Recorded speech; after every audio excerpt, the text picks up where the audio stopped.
Shepherds of Men is a secular movement started by three men of faith. We wholeheartedly believe that when we get the men right, we get the world right. We believe this because we believe that men are created and called to be leaders, and we believe there is an alarming deficit of leadership in our world today. And although the three of us have come from drastically different backgrounds, our core principles have given us a unified voice that is needed now more than ever to pave the way for a fundamental change in our culture. We are quite literally calling men to something great. Welcome to the movement.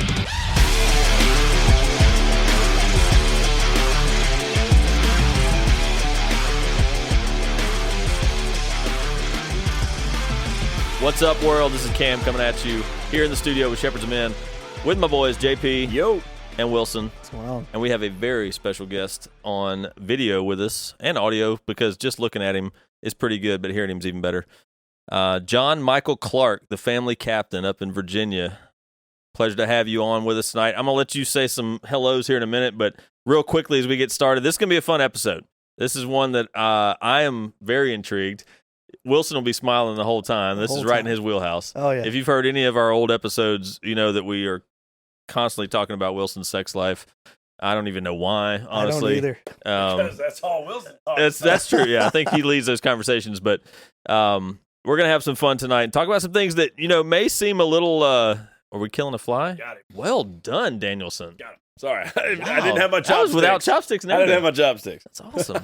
Good job, dude. I just wish you had taken that guard off of that axe, so maybe could have seen some blood. Yeah. So, Shitty thing. I think we're going to name, I don't know yet, but I think we're going to name this episode, Let's Talk About Sex. And for those of you that grew up in the 90s, you got something in your, you know, get one of these going. Yeah. So All right. if you are new to our podcast, if you don't know where to find us, if this is, maybe you came across this or somebody shared this link with you or whatever, you can find us on all the major podcast platforms. So go there, Shepherds of Men, The Movement. Please subscribe. Like, this thing is blowing up. We have literally, over tripled our following in the last couple of weeks, which is a blessing, and we're grateful. And we understand that as that grows, we have a bigger impact. And as we have people like John Michael come on, we both gain access to a larger network so we can have an impact, but we also get to partner up and go shoulder to shoulder so we have a bigger impact for the network we already have. But I say all that to say, go subscribe on Spotify or Apple Podcasts or Google or wherever you listen to podcasts, and let's continue to grow this movement together. You know, we always say that three shepherds aren't going to do it on our own. We need other people coming alongside of us. So grow yourself and then be able to pour out into others. Also on YouTube, you can find us as well. Go subscribe there, and then where you can kind of get all of that. And if you have some, if you go there the first time to our website, it's shepherdsof.men. You may have to type in www.shepherds. I know that sounds really old school. That's like 1998. That's vintage 1998. www.shepherdsof.men. Josh is dicking around with me. Yeah, bear with us. And I don't know why it's doing that, but it's doing it. So just deal with it. Man up, for lack of a better term. We're updating. We're doing a lot There's of a lot updates, of things, a lot of new stuff. A lot of stuff happening. Technology doesn't always work out, so bear with us as we grow. You see any glitches, any things that you're following us a lot, send us that information Give so us we feedback. can use that. We need that feedback for sure. because we are trying to make everything perfect to where everybody has a flawless experience with our programs. I will tell you, if you call us out in a public forum, we will fight back. We retaliate. as some know already. No. It's fun. fun. I mean, it's a great Poke the time. bear. It's a Go great ahead. time. And it's helping you get better if you're dumb enough to say something like that in a public forum. It grows, character building. So shepherdsof.men, www.shepherdsof.men, and then also shepherdsofmen.com is where you can start learning more about our Men Reforged program and those kinds of things. So without further ado, I want to welcome John.Michael.Clark. So if you tell us a little bit about yourself, man, where you're at, what you're doing, tell us about the family captain and all the above. One more thing, though, before about y'all's website. Do I need to use the AOL disc to go to the website? Yeah, but you got to wait till the sound stops. Okay. Like the See, there you go. There you go on the public forum. So, It's when I'll the running save man all is my like, AOL minutes and then go to the worldwide website. You guys have. the worldwide website. Yes. Yeah. We'll see. Actually, matter of fact, because you're a guest, we'll send you an AOL disc for free in the mail. There you go. Yeah, baby. That's what's up. That's service. Cool. So, yeah, I'm glad to be with you guys. What's up, everybody? So, as they said, I'm John Michael Clark, and I am a Christ follower. I've been married to Natalie for 14 years. We have 3 sons, Elijah, Brock, and Hudson, ages 12, 10, and 6. We live on the Chesapeake Bay in Virginia. And I am also the coach. I am the dude who runs the Family Captain, which is my coaching business. And I'm also a pastor. Pastored years ago as a staff pastor, and then knew I was called to plant a church. And then finally, that happened a couple months ago. So Salt Church is established out here in Deltaville, and also have a podcast with 5 whole episodes on it Okay. right now. Wow, Nice. We're looking forward to being on there. man. If you The can- Family if your Captain. guest can So handle that's what Yeah. I'm up to. Out to help Christ following men in family leadership and in sex and marriage. Nice. Right on. I like how you slipped the sex thing in there. Although if I look at your Facebook page, that's what gets talked about most. And we joke about that, but I got taught a long time ago by some people that we all got coached by, like, culturally or in society or whatever. It's like, especially if you grow up in the South, like I grew up in the South. Chris did. You were kind of in a lot of different areas, but for the most part, at your developmental years, maybe. Yeah.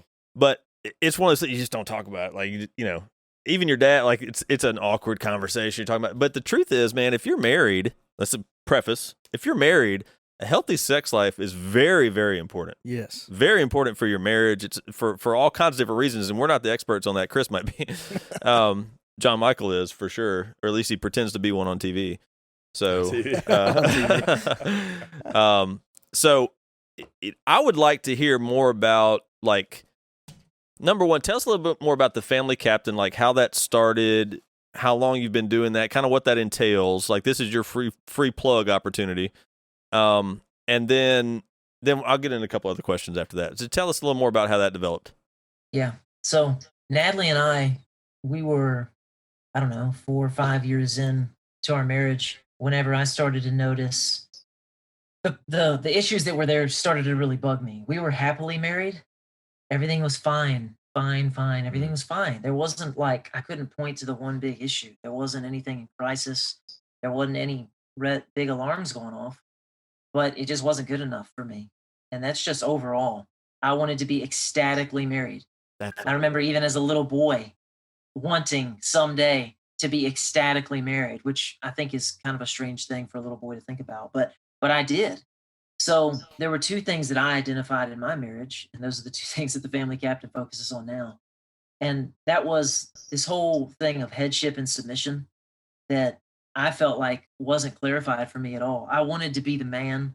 I wanted Natalie to be the woman, and I knew that there were distinct roles there. But as I tried to grow, ask questions, I came up on what I call Pastor Melvin, or just Melvin in general, who gives the answers of, be a servant leader. I'm like, cool.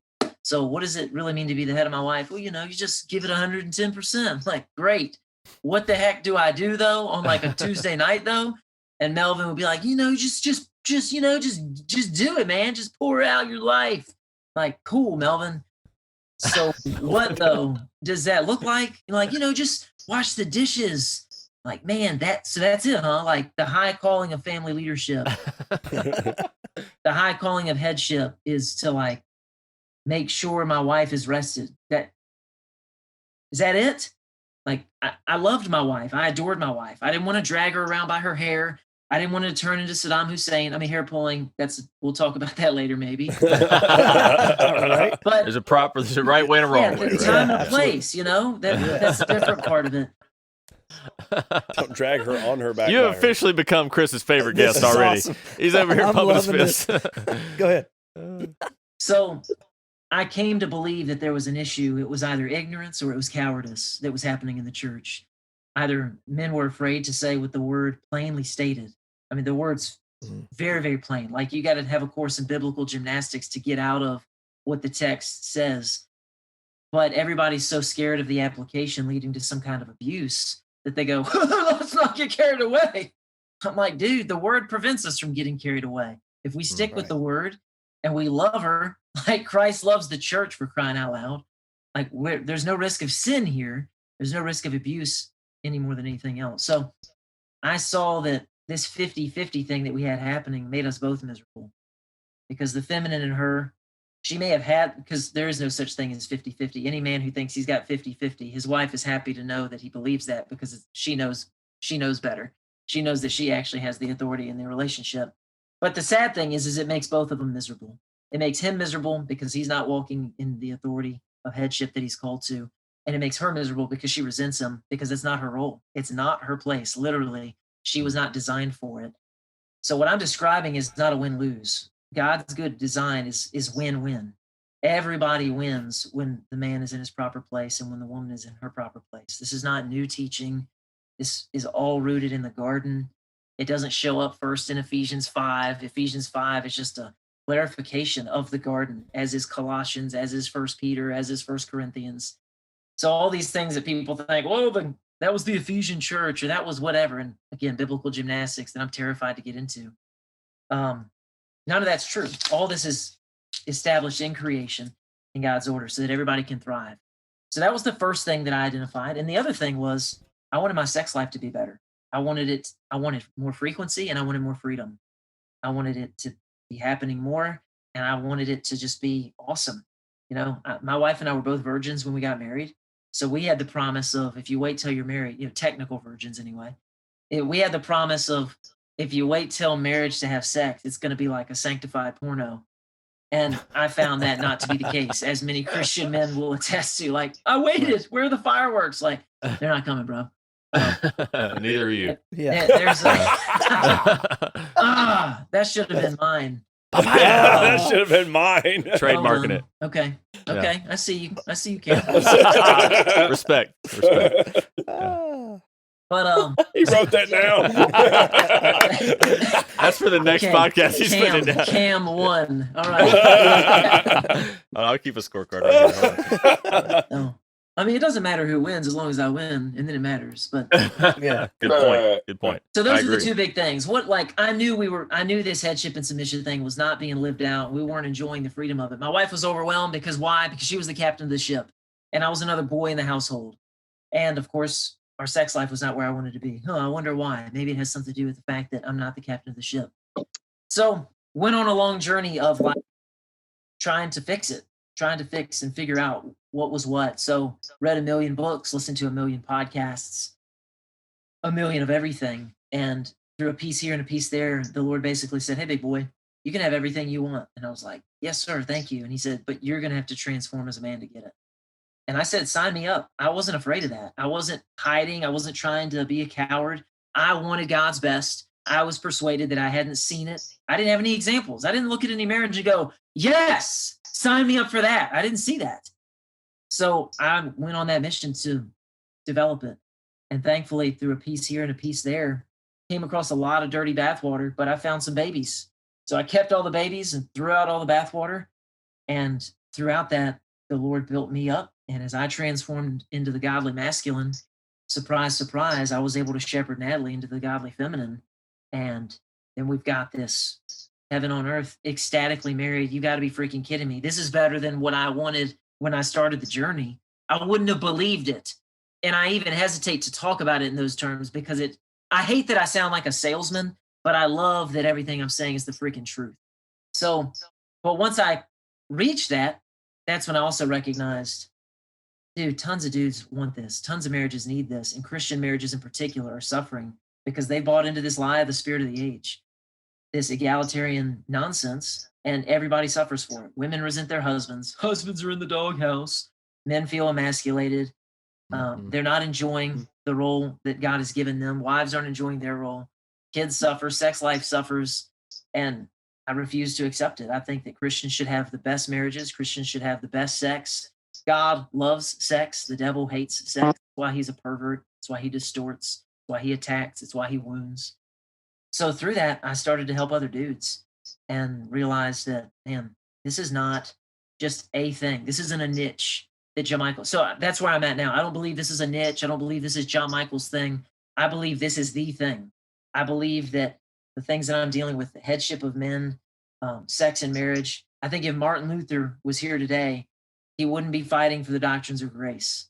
And it's not that they're not important. It's just that they're not under attack. And the things that are under attack is where we should be fighting. You're not brave if you don't fight where the fight is. If the battle's over there and we're going, well, I'm fighting over here. Well, there's no attack over there. So nobody gives a crap if we post about the blood of Jesus on our timelines. Nobody cares if we post about the resurrection. They'll pat us on our little Christian superstitious heads. Anything that we may say pertaining to Christendom, they think that's sweet. But you start to talk about the issues of headship, submission, sex and marriage, God's good design for the masculine and the feminine, and people's heads explode because that's what Satan is fighting. He is striking the head, the shepherds, as you guys know, and the sheep are being scattered because as a man goes, so goes the household. As the household goes, so goes the church. As the church goes, so goes society, which brings us to our current moment of insanity in the West. So I had to get the logs out of my own eyes, and now I'm helping some bros, and one at a time, we're just going to keep transforming. I'm not worried about changing the whole world. I've got to just focus on one thing right in front of me, and that is what's going to change the world. So that's where we're at. That's what the family captain's up to. Damn, I feel like we should just sign off. Yeah, that was good. That was real good. Seriously, dude. Like, we picked up on this in our initial conversation. Mm-hmm. You said something about, I hate to sound like a salesman. You don't sound like a salesman. You sound like somebody that has a passion and a purpose that you've been called to, and it's very definite, very, very definite, and needed. And it might not be a niche, but I don't know many other people that are doing anything like that. And we believe the reason we started Shepherds of Men was because of what you said. We believe that the reason that we're in the chaos that we're in as a society is because leadership is lacking, and men are called to be leaders. So when you start feminizing, or as we like to say, pussifying the leaders and the men, then and women are playing a role that they were not created to play, but they're stepping up and doing it because somebody's got to. It's chaos, and it turns into this, and everything's distorted, as you said. So I'm over here just like, damn, I just want to keep listening, and I think that, one of the biggest things that I struggled with in the church, and I was forced early on in my walk, I was forced into church probably 5 days a week. The old adage, the Bible beaters, which the doors are open, we're there. Well, I was around some people that would speak in tongues and had some weird stuff. And as a kid, it was kind of like, man, that's a lot, that's a lot for me. But as I started to progress and I started to, like, later on in life, I walked away from it for a while because it was like, I don't want nothing to do with that. That almost seems satanic to me more so than, but as when I came back and I started to walk my own walk with it, one of the things that I started to notice was how watered down the actual Christian religion was. It was almost like a fashion statement rather than actually walking behind what the word said. Because in my mind, like all the apostles and Jesus, like they were all badasses. They weren't meek, mild, like people that walked around with T-Rex arms and lambs that walked with them and stuff like that's the feeling that I got from the church was like all men should be meek and mild and should not, they should conform and things of that nature. And like that bothered me big time, with the church. That was one of the things for me that was like, no, that's not at all what it says. Like, do you have any idea what happened to all the apostles? Like, do you have any idea what these guys went through? Like, these guys weren't meek, mild guys. These guys were passionate, just like heart on fire kind of individuals that were going to charge hell with a squirt gun. Like, and Jesus was the same way. I mean, like, these guys were not meek guys. These guys were guys that stepped up in the face of adversity and persecution, and that's where we're missing in society today, and I like what you said, like, we're not here to boil the ocean. Like, that's not what we're trying to do. But ultimately, we understand that if we get the men right, then we get the world right. Because, like you said, men are the head. As men go, so do the sheep. And that's where we need more leadership in our society, and that's where we're very passionate about it. And it sounds like you're extremely passionate about it too. We have a lot of common ground in that. But I really like to hear a little bit of your perspective on that as well. Yeah, totally agree. I think feminism is demonic, and I think it's poisonous, and I think it's infiltrated the church. And there's a lot of different research that's been done to explain why it's happened.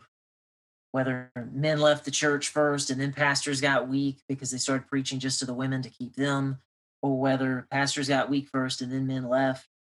Um, People blame the Industrial Revolution. Ultimately, we know who our enemy is. We know we're not wrestling with flesh and blood. We know that Satan wants to destroy things. We know that he hates God and his creation, so he's working against it. So I don't know all of the walking out of where it came from, apart from we know the roots came from hell. But yeah, we arrived at this place where Jesus is just soft. He's only carrying barnyard animals. He never blinks. He just stares off into oblivion and poses for paintings, looking frail. Right. I don't know what else he did in his spare time other than that. But so all that stuff serves to really turn dudes off. And it's not that we want a caricature, like just read the book. Yeah. Yep. You guys are familiar with this idea of being a nice guy versus being a good guy. Jesus Yep. was good. So what's a man supposed to be? He's the right thing at the right time. And that's what Right. Jesus is. So he's always the right thing at the right time. If you're the Controlling that sinner who's dangerous side. repentant, man, you're going to get that gentleness. You're going to get that grace. But if you're hard-hearted and rebellious, like, you will know his wrath. He's going to rule with an iron scepter. He's coming back with fire in his eyes. So which is it? Which is it? Well, he's God. He's the Alpha and Omega, the beginning and the end.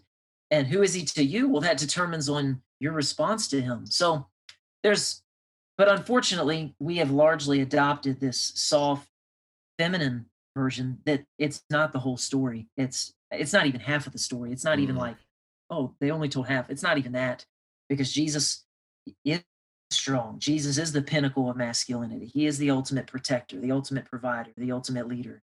And he does all these things with his strength, not with feminine virtue, but with masculine. So it's chronic, it's ongoing, and at the same time, it's an uphill battle, because folks, I'm just convinced people either don't read the Bible, or they find ways to participate in this biblical contortionism and biblical gymnastics. And it's so prevalent. People are so eager and so quick to dismiss things. So I fear God. I fear him, and I know I'm going to answer to him. I know he's real. I know I'm not playing a game.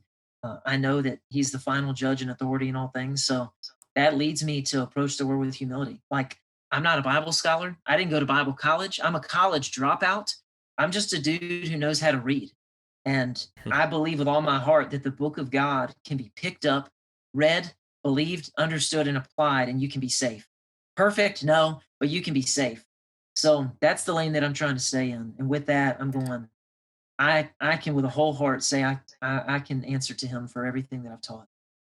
Yeah, I was always curious about the guys that preached in the Bible. Like, they didn't go to seminary or anything, and like they were still able to save people. It's weird. Yeah, it is weird. We actually go to church now up here.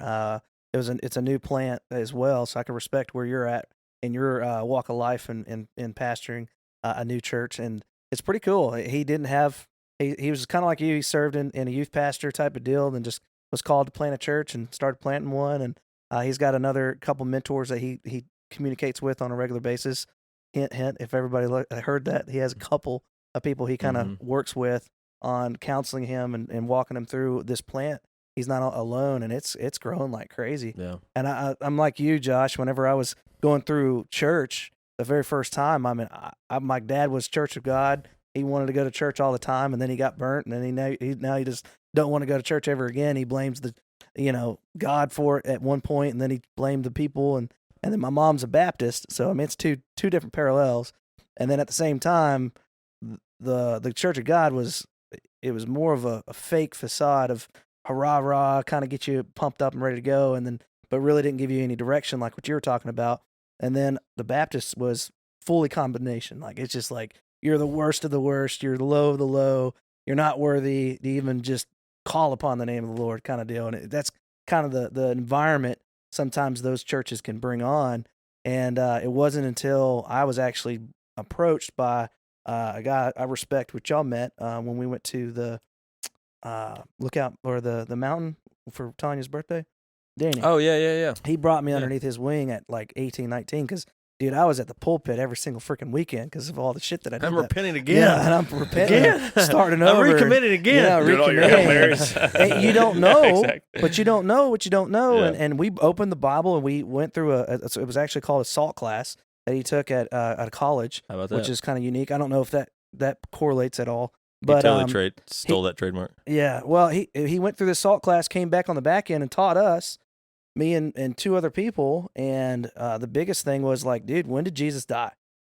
Way back then. He goes, basically every action you're doing, going up to the pulpit, praying like you're recommitting your life to the God, is like you're just starting over. You're not getting off the milk and the the small stuff. You got to get on the meat and the potatoes in that relationship, because if you get to that point in your life and your walk with Jesus, you won't feel so bad over all the missteps. That's the devil. He's telling you you're a piece of shit and you need to go, do something else. And it was an eye-opening experience. I mean, just to see that based off how my action was, he's saying you're basically saying that Jesus got to come back and die for you yet again, but his death was perfect. The blood of Christ is over you. You're born again a Christian. Just do better, And it was really neat, just to see that. And we need people like you and other people to be a little bit more involved in young people's lives, because, dude, like what you said, they don't pick up a book. So they listen to whatever the person says on the front, and they take it like it's gospel, and it could be anybody. They don't even have to have ministry school. So. Well, I'll tell you, number one, here's one thing I'm excited about, because I don't think we've had an episode go this deep into this conversation. Sure. We've always been very transparent about our beliefs and our values, and we love that. But what I'm excited about is I think some people are going to listen to this and be like, there's going to be transformation. It's going to be awesome. So for those of you that aren't believers and you're like, why are you talking so much about Jesus and God and all those kinds of things? Just keep listening. You might want to talk about him too, or you might just want to listen to him one time. But I think that's the thing. I mean, it's one of the things that turned a lot of men off. Like for me, I'm a very A-type personality. I'm very like get after it. Like I like doing things that are hard. I like fighting. I like, hand-to-hand combat kind of stuff. And to me, early on in life, that was one of those things that was like, oh, that's sinful. Like, you can't be aggressive. You have to be meek and mild if you're a Christian. Christian don't mean soft. And once I started to realize that's a T-shirt. We hadn't had a T-shirt quote in a while. Christian don't mean soft. Yeah. But, as I started to realize that, I started to go, there's archangels out there. God had warriors that fought. Jesus wasn't no pushover. Like the dude did some stuff that 90% of people, I'd say 99% of people would never do. Would never even consider. They'd say uncle long before that. So once I started to take things into perspective, started to read the word, I started to go, dude, like some of the biggest Christ followers that have ever existed were some of the baddest dudes around. King David and his men. I mean, they were some of the baddest dudes around. And it was because they were empowered, and it was one of those things. They understood that I'm going to make mistakes, but it's going to be a tough road to go. And we talked about this just recently. We're like, when you pray and you say, God, please give me strength, does he give you strength, or does he put obstacles in your way to develop the strength that you need? And that's a very, very different outlook on it and stuff. And when you pray to be a warrior, he's not going to make you a warrior. He is roundabout, but he's not going to like touch you with a staff and say, you're a warrior now. He's going to put things in your way to say, hey, you want to become a warrior? Well, here's the obstacles. You've got to overcome these obstacles and eventually you'll become a warrior kind of thing. And that was what really started to attract me to the word, was like, I can be a beast. Like you can. When it comes to being, we were talking about being virtuous, right? Like, can you be virtuous if you're not dangerous? Like, if you don't have a dark side to you and you're not, there's no danger to you whatsoever, you can't technically be virtuous, because you have no ability to be dangerous or be dark. You don't have a choice. That's like one of those things where we talk about with God. Like, if God was so great and God loved his people so much, then why did he put bad things in the way? Well, it's because the ultimate goal here was to make people make a choice. If there wasn't bad in the world, then you don't have the opportunity to make a choice on which direction that you want to go. Just like a rabbit, right? Like a rabbit's not virtuous because he's not dangerous. He just exists and doesn't die. Unless he's got rabies. Or does die. Whatever he's got rabies. So bad, and you got his carrots. But that's the thing. That's what we talk about, being like virtues and being virtuous and stuff like that. You have to be a dangerous man to be virtuous. You just have to keep your sword sheathed, like you don't pull it out for no reason, And that's what Christ did. He could have called down 10,000 leagues of angels to destroy and annihilate. But what was that? That would have been the easier thing to do. Yeah. Right. He did the harder thing. Thank God. Right? No, I agree. We were talking about it was a couple episodes ago, I think. We were talking about when Christ was tempted and he passed all the tests, but then it was like the very next sentence was he returned strong in the spirit.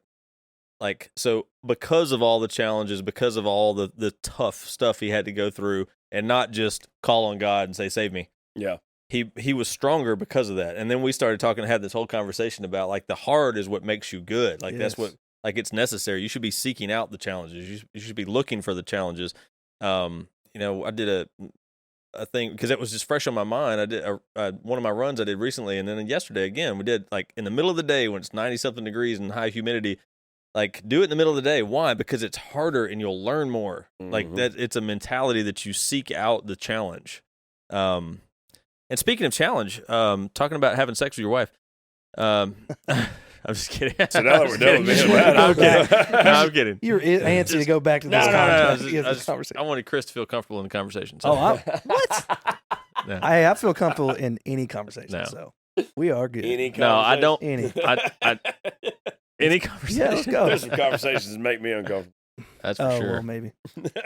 Not in that degree. Yeah, I think that I think one thing that I'd love for people to, and we quote unquote preach this all the time, is how important the male role is and how watered down that has become and feminized that's become, and that's why there's such so vilified. It's vilified. It is toxic masculinity. Yeah, I mean, they have made men into being villains. Well, if you are a strong man, you're a villain or a bigot or whatever the cool word is for that week. And it really does. It all is an attack on the church and on God creation, because anytime they can remove that from the equation, if you get further away from the way it was intended, then the devil's winning, right? And I think something that we've reiterated a couple of times recently is that a lot of people don't even know that they're losing, and they feel like because they're doing pretty good, because life is easy. Life is, what'd you say, like a nice guy or whatever. Like life is comfortable. Like maybe your home life is not, what do you call it? Ecstatically married? Yes. Ecstatically married. Maybe you're fine, and everybody thinks, well, we're doing fine. Yeah, that's losing. Yeah. That's exactly what the devil wants. He wants you to be doing fine, because then you're easily controllable. Just get better tomorrow. Yeah. Just get better exactly. tomorrow. Like, it's not a matter of you can't do it. It's a matter of just wait till tomorrow. Just do it tomorrow. Yeah. That's the devil's deception. So, I personally could sit here and talk about this for probably the rest of the night. In the interest of time and for our listeners in the podcast, I do want to make sure that we're hitting on, because, and I know we've been joking about the sex thing, but I joke about it because I want to make sure that we are actually talking about it. People's ears are on. I was talking about it on our webcast last night on our mastery session, that I mentioned you on our mastery session last night, but this episode was coming out because I do believe that there is that sex in a marriage relationship has been attacked, and that the decline of a healthy sexual relationship is causing some major issues. So for the time that we have left, I would like to hit on that from someone that works in that space a lot. I love the things that are eye-catching and funny, but I'd like for you to talk about some of the serious stuff too, like the guy talking about it's hump day and his wife locking the door, and I saw that post earlier. Like, that stuff's, if you're a dude, you're like, hell yeah, Yeah, for real. I got an instant mental image. Exactly. Instant mental image. Me and you both. But and there's that part of it that is the worldly dude part of you, but there's also a very biblical, I don't know what the other word I'm looking for is, part of that's important. I know for my kids, like, it's important for my kids to see me kissing on my wife. Yeah. It's important for a lot of reasons, not the least of which is that a man and a woman are supposed to be together. And that's a whole other Bible study we could get on. But it is really important. I have 3 sons too that are 3, 6, and 15. And it's really important for them to see me making out and flirting with their mom, and understanding that that's what a healthy relationship looks like.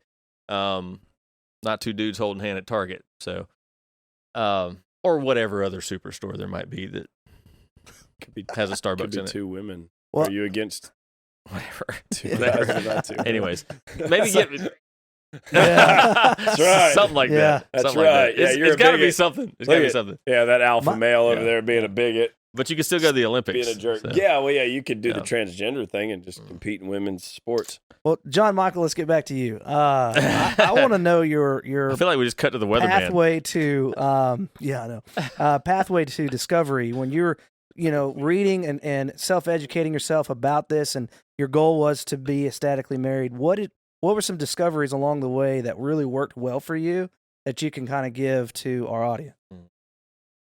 Well, the first thing is one that I had already mentioned, is God loves sex and the devil hates sex. That, to understand that logically is great, but to have revelation on that is what unlocks everything else. To really believe that, and to not, and Cam, I don't even think meant this the way he said it a minute ago. He was like, oh yeah, the worldly kind of part of us, but I know him well enough to know that he didn't mean it in like it's sinful, but because all the sexual desire that we feel and all the sexual attraction that we feel, those things are godly. Yeah. So there's nothing secular. Everything is sacred. And unfortunately, there's distortions and there's perversions. But to really believe and understand that this was all God's invention. He made it. He made the penis. He made the vagina. He made erections. He made the features of the vagina, the clitoris. He invented orgasms. So all this he did deliberately, and he calls it good. And we love to joke and we love to laugh, and we like to bring out the middle school part of it because it's still just fun. I mean, for the same reason that plenty of things are still just fun to talk about, and it's interesting. But I never want anybody to confuse the laughter and the fun of the thing with, are we being naughty right now? No, we're not. Not at all. Not even a little bit. Not even kind of. Now, is there a time and a place where we talk this way in front of the kids? No, but it's still not inappropriate. It's still not wrong.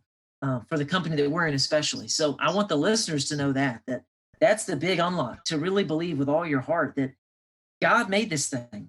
It's not, yeah, you just want sex. Oh, what do you mean I just want sex? You didn't catch me with my hand in the cookie jar, baby. Like, I'm not gonna back down now. I'm gonna double down. I just want sex. Yeah, I just wanna be physically close to, spiritually close to, and emotionally close to the woman that I made vows to. You caught me. But that's the perspective that we've allowed it to shape in our lives. So because we thought sex is a necessary evil and God permits it in marriage because you got to make some babies, because that's been a little bit of the approach, a lot of this other baggage has come. So first of all, we got to knock down that domino. And then we can get into some of the other unlocks of recognizing the next thing I just said. Sex isn't just physical. It is physical, but it's not exclusively physical. Sex is physical. Sex is spiritual. Sex is emotional. If sex was just physical, none of us would have any problem with our wives having sex with another man. It's like she's allowed to shake another man's hand, isn't she? It's just a hand. It's just a penis and a vagina. Like it's just biology. Like it's no big deal. But we know better. We know better in our soul. We know better in our heart of hearts. So when we get with our wives, she's like, "You're just trying to," or whatever our perspective may be. If we believe that about ourselves, I just need to bust a nut. Well, is there a desire there? Is there a physical desire for release? Absolutely. But it's not bad. So we don't talk about it like it's a necessary evil. So the physical is good. The spiritual is also good. And the emotional is also good. So those were some of the first big high level 100,000 foot things that I was just like, once those two dominoes fall, the momentum is running. And now I can carry myself differently in the relationship. Now I know how to respond when she's like, "You're just doing that because, just doing that because." Whereas in the past, I'd be like, "Oh, no. I'd have turned into Melvin and I'd be like, "No, baby, what I was thinking was maybe, no, I didn't just want sex. What are you, crazy? I just love you." All this backing up. No. I'm not backing up, girl. I'm right here. And guess who's going to be naked in 20 minutes with me, little cutie? So to have the internal strength, that is what affected all the practical, because everybody wants like the blow in her ear at a 45-degree angle. But all this stuff first comes to really believe in your heart and know that, man, I've had wrong thinking. My mind has not been renewed with the word of God. And my wife is suffering from this too. I need to rescue the princess. Like, now I have another mission to help her, to encourage her, and so that we can enjoy God's good gift. Now I can reframe my marriage so that she no longer sees herself as the keeper of the sex and me as the seeker of the sex. Hey, I was wondering, could I borrow your vagina later? But sex is no longer a gift So great. that my wife gives to me. Mm. Now we reframe it. Sex is a gift that God has given to marriage. You're not Right. the keeper of the sex. I'm not the seeker of the sex. Sex is not yours to withhold, nor mine to withhold. It's something to enjoy and to celebrate. So those are some of the other dominoes. Now we're making our way further down the line. And once those are established, one of the biggest ones that I find a lot of the guys I work with need a lot of the one-on-one coaching on, and a lot of the specific help is understanding why a woman doesn't want to have sex. And it comes down to understanding attraction. If a woman doesn't want to have sex with a man, if a woman doesn't want to have sex with a man, it's because she's not attracted to the man. That hurts, it stings, but that's all there is to it. Well, my wife just has a low drive. Yeah, bro, mine used to as well. But now, not so much.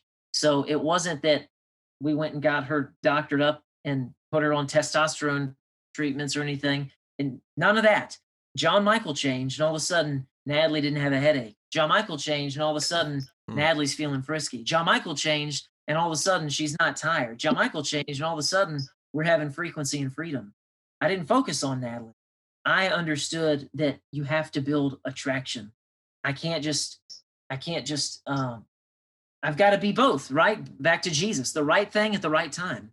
So we talk about the alpha a lot. That gets a lot of press in the circles that we all go in. The alpha, you got to be the alpha. Well, yeah, at the right time, you got to be the alpha. You also got to be the beta. And these are flawed terms, so I don't even love using them. But so the beta builds the nest.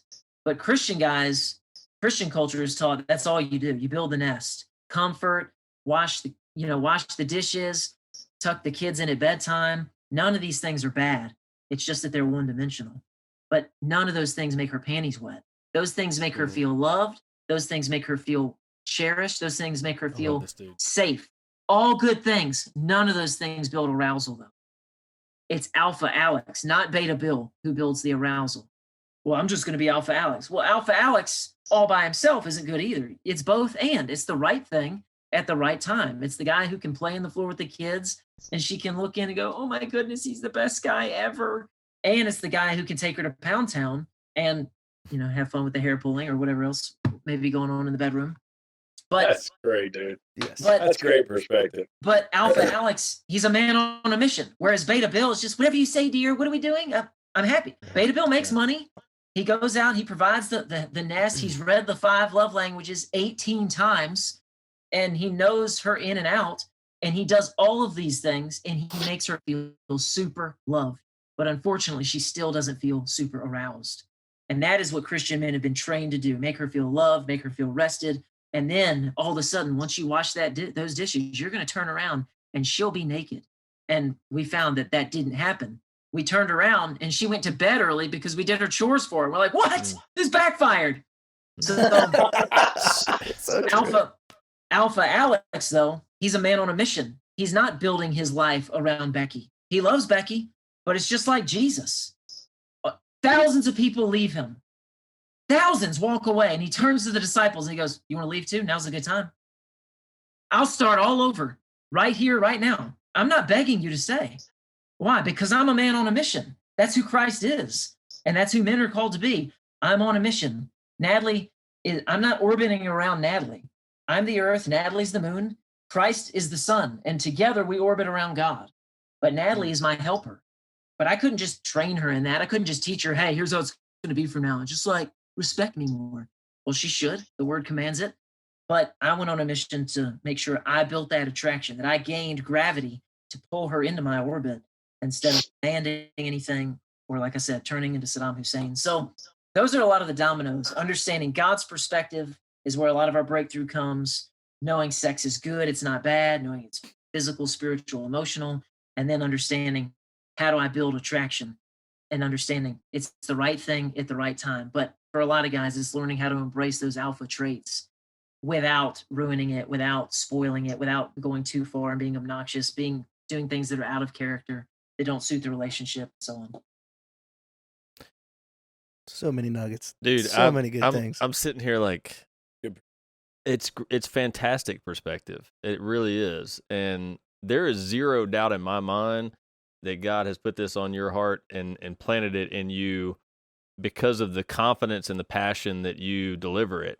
Like it really, I think it's one of the coolest things to me to see is a man and his purpose. Yes. Like I really like it fires me up. Yeah. It doesn't matter what the purpose is. There's something that's so sweet about that because that's what you were created for. And I will just tell you as an outsider looking in, dude, that's what you were created for. And I know you know that. You don't need me to tell you. But Lord have mercy, that's amazing. We're having a high carbon experience in December, and you will be there whether you want to be or not. Because there's other men that need to hear this message. Yeah. Seriously, like you will be there because it's what's right for the dudes that will be there. Right. So I'll tell you when. It won't be on Christmas Day, but it'll be around there. So. Yeah. No. We'll ask you to come, but I'm just telling you should come. It'd be a good thing. Yes, sir. You should maybe use different verbiage. I'm not using different I would verbiage. like I'm for not you to asking. arrive. Yeah, I would love for you to Speak. come, but I'm just telling you. As much as you know God called you to do what you're doing, God is telling me homeboy is going to be at this high carbon experience. John Michael said, I'm going to come. Yeah. I'm just telling you, I'm going to come. Now, your high carbon event's a whole nother story. Yeah, okay, I got you. He didn't catch it. I was on the same All right, page with JP's got one now. I got a point. Can you JP's put got me a on point. the We board? got put JP on here, right next to JM. No, that JP, was really good though, man. I really liked. I liked how you. Thank you. Yeah. There's evidence. I really like how you said that sex is gift from God to a marriage. Not your wife does not hold the sex. You know, your wife does not. It's not a gift from The your keeper wife. of the sex. She's not the keeper of the sex. You know, it's something that God endowed in the relationship. But you know, another aspect of it is, you know, you going in and talking about how would you call them Alpha, Beta Bill and Alpha Alex. Alex, yeah, Alpha Alex and Beta Bill. And that's a really good perspective on how all that stuff works, because we talk about balance and a lot of different things, you know, and not to be lukewarm about stuff, but you got to be the right thing at the right time. You know, and that's and I hope that, you know, all our listeners that are listening to this right now, you hear that. You got to be the right thing at the right time. You got to be able to do the things like you get in there and you can play with the kids and wash the dishes and help out and make sure your wife is rested, but you can also drag her to the room by her hair, you know, and do what needs to be done, because ultimately that's what she wants from you. But she also wants to know that she's got a man in the house that can handle, you know, the things that she cares about too. So I think that's cool. It's an awesome perspective, and you really put a good spin on it too, man. And from a biblical perspective, it's really cool to hear somebody speak the truth rather than what's mainstream. Yeah, and water it down. You know, and that's what's nice about it. That was awesome. I like it. You're speaking my language. Chris so is giddy over here. I'm just kind of going back through my walk with my wife. We're 13 years marriage, and we have one son. And He's not doing something right. I don't know what it is. I'm not doing something right. I don't know. You got to leave it in there longer. It's been a challenge. God has got other plans for us, which is cool. We're open to whatever plan that He has for us, because that's His. We give all our lives to Him. So, but the cool thing is that I always pursue my wife.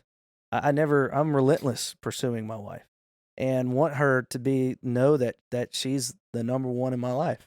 And it took me a while to realize that, because I had a porn addiction, and it was really something that I had to struggle. I struggled with a lot, and that's probably the reason why I'm not, you know, I'm almost shooting blanks now. I shot them Used up all my guys. I used all my guys. I don't know how many times you can use reloads. I have no idea. But it was really, really, really, really bad. And Cameron helped me through some parts of it in my life. And a couple other people that are near and dear to me helped me. And ultimately, I just had to make a decision just to be like, just get off of everything that's going to entice the eyes and start get my mind wandering. And the biggest time that I always struggle is when I'm tired or I'm sleepy. And that's when your mind is not at its full peak. So it was really cool to just kind of walk through my life in that regard. And you were talking about some of the things and some of the aha moments as you were progressing through with your wife, Natalie. And I was like, yep, I've been there. I've experienced that. But how you articulated it was just right on point, man. So thank you for your time. You asked the question, so well done. Yeah, thanks. I love it. Good job, Wilson. All right, here's where I'd like to go with this. I would like to wrap up, not because I'm not intrigued to just continue this conversation, because I definitely am. I don't think he agrees with wrapping up. If you have more, I'm down, dude. Seriously. He's Like, not Missed it catching again. it. My He missed it gosh. again. Oh, Oh, Dude, I No got glove, two. no love, I got JP. two. No Hey, glove, I'm no walking love. out a winner on this one. no That's glove. all that You matters. are in No the love. lead. I am. Yes, he is. I am. We need something from And you right here, John. I gotta do something big at the end, man. Somehow, and I don't think this is fair, John Michael's Time for the rally. losing. I know, Right. get it out of here. Well, we all know what that means. Well, right? we didn't give him credit for all the stuff he just said. So I'll put a 1 in front of that, so that's 10 for all the things you just said. JP's at 2, I'm at 1. Wilson's not even I'm on not the board. even on board. I hadn't even Is had that's the board. kind So of that's kind of normal. Yeah, it's kind of par for the course. I'm not even worried about it. I'm not even mad. Nope. So, listen, brother, thank you for being on here. This has been amazing, and we could sincerely go forever. And again, we can just keep playing on these words. I might get a point for that one. Well, But what I would love, what I would love to see happen though, is I'd love for our listeners, to want to get maybe more in depth with this conversation on a personal level, and to have access to you. So if you could tell people how to get in touch with you, how to find you, follow you, whatever, get your content, we are totally down for that. I will promote the hell out of it, because I think what you're doing is something that is rare and even more important than it is rare. So tell folks how to find you. Yeah. So the place where I'm active right now is on Facebook, and I'm running all of my content through my personal profile. So shoot me a friend request, John Michael Clark. I'm in Deltaville, Virginia, in case there's other John Michael Clarks out there. And my profile picture is me with Natalie, and you'll find me. And that's where I'm putting out all my stuff all the time. So there is a Family Captain page and a group, but I do nothing in either. So if you want me, just come straight to me and we'll connect. Yep. If you're not on Facebook, shoot me an email, John, JOHN.Michael, MICHAEL.Clark, CLARK, @gmail. Just say, hey, bro, and we'll talk. We can get on 10, 15 minutes. I talk with dudes all the time. Just say, hey, man, tell me where you're at, what you're going through.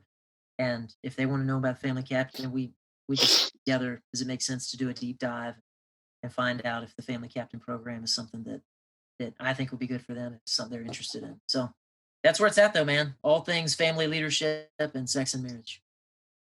Take him up on it, guys. Seriously. For real. Like, don't hesitate. Don't, like, as the movie says, he who hesitates masturbates. So take him up on it, man.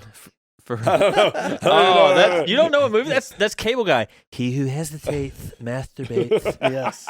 Yeah, that's Cable Guy. That's a classic. That Jim goes a Carrey. freaking weirdo. Yes. I mean, or don't. Or don't. Or don't, and and keep sit where being you're at. fine. You could keep Yep. being fine. Sit where you're You at. know? Just yep.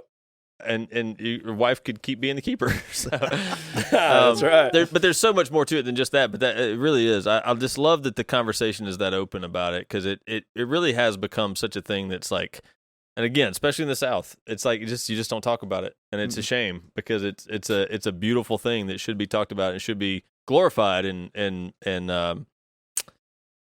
brought to. I don't want to. There's so many ways I don't want to say it, because JP's going to get another point, so I'm not going to say it. Well, maybe that's the reason why a lot of guys don't get married anymore.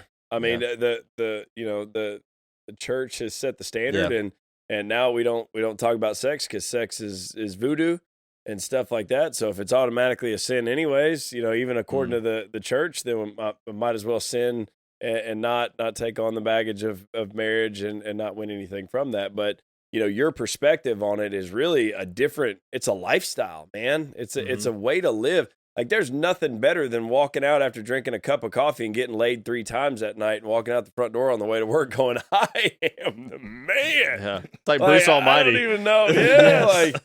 And there's work involved in that, though. Yeah. And please don't misunderstand the message here. There's work involved in it. As a man, you have a responsibility, like, to uphold your place in the household. Don't come in there and crack a beer and sit on the couch and not do shit, and then expect your wife to just throw it at you. Well, everything he said was where it changed for John Michael personally was when he worked on himself. Right. And that's the biggest message, and the reason that we all are here in this space of building men is because we understand that unless we get ourselves right, we don't get the world right. 100%. So You're saying we can't blame other people for our problems? I know it sucks. Man. If we voted differently, maybe we could. Oh, Probably. So on that note, Better end it there. Better end it there. We're gonna wrap it up This there. work gets ugly. Yeah. We are gonna wrap it up. John Michael, thank you again for being on here. Thanks for the time. Tell your wife thanks for not that whatever. We appreciate the sacrifices being made for you to be a part of this.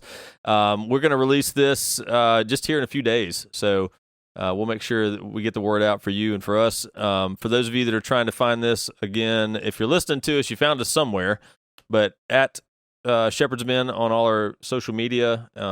Go subscribe on Spotify and YouTube and all those other cool places that play our stuff. And check out the next mastery session. I think it's July 15th is coming up. A mastery session. You can find out how to get involved with that through shepherdsofmen.com. And there's some free downloads that you'll get as well as you jump on there. So, again, man, I can't say thank you enough. We appreciate you being here. Thanks to my boys here.